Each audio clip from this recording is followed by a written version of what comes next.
Montel Williams showed up at the state capitol as the most high-profile supporter of an effort to legalize medical marijuana in Arkansas. But the thrust of his remarks directed at the opposition, which spent $1,000 this week airing this 30-second TV ad. No professional health care oversight either. The grass growers and dope dealers will be in charge. Every image of an African American that's in there is some image of somebody who looks like a gangbanger, and we're talking about medical cannabis. I don't care where you go in this country to take a look at places that are selling cannabis for medical reasons. Nobody's allowed to have a gun in that operation. Sure, he wanted to seize on that, but that's not the message we're sending.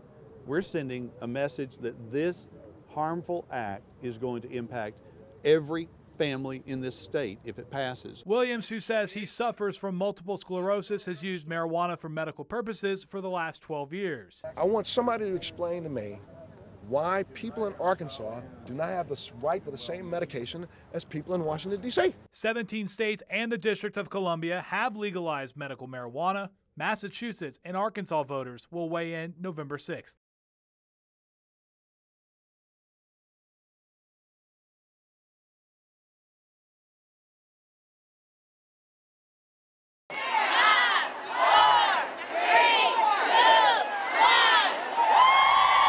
With energy and enthusiasm, 38,000 people support the Susan G. Komen Race for the Cure.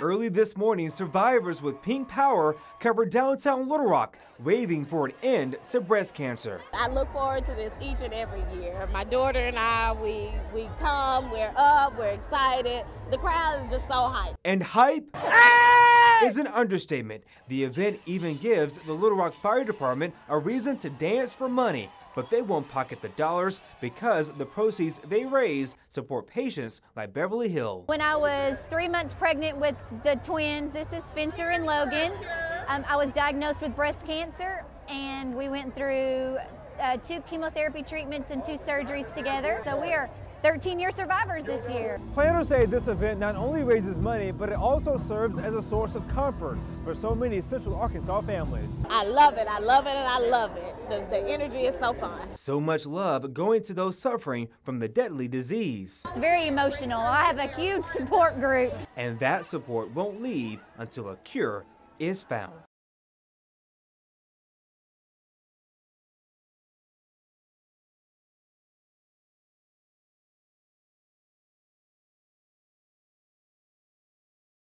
Enjoying a little popcorn in the morning, not your typical way to announce a new building, but this project has people peering out from windows to catch a glimpse and stopping to snap photos in front of a construction site on Clinton Avenue.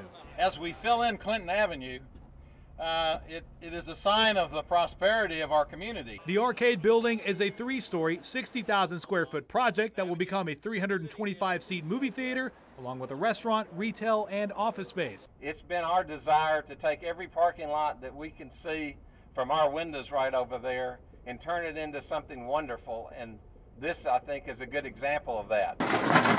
Wasting no time, a dozer symbolically breaking ground, marking the start of construction.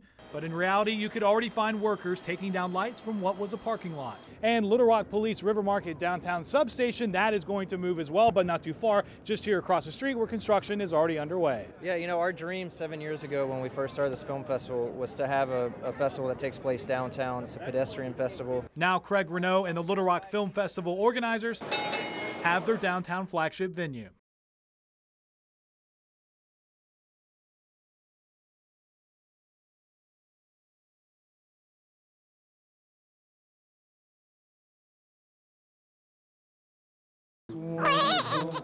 Okay, yes sir. A new life begins inside this BB home. Oh, baby. Jason Hunter Daniel Swindle is born. He was 6 pounds, 14 ounces, and he was 20 inches long. Named after his Army dad. That's his passy. Baby Jason is surrounded by cousins and family love because they know little Jason will never know his dad. Army Sergeant Jason Swindle died September 20th in Afghanistan after being hit by enemy small arms fire, leaving behind 1-year-old Paxton and a then pregnant wife, Chelsea. It was hard, you know, because it's not anything that you ever expect to happen.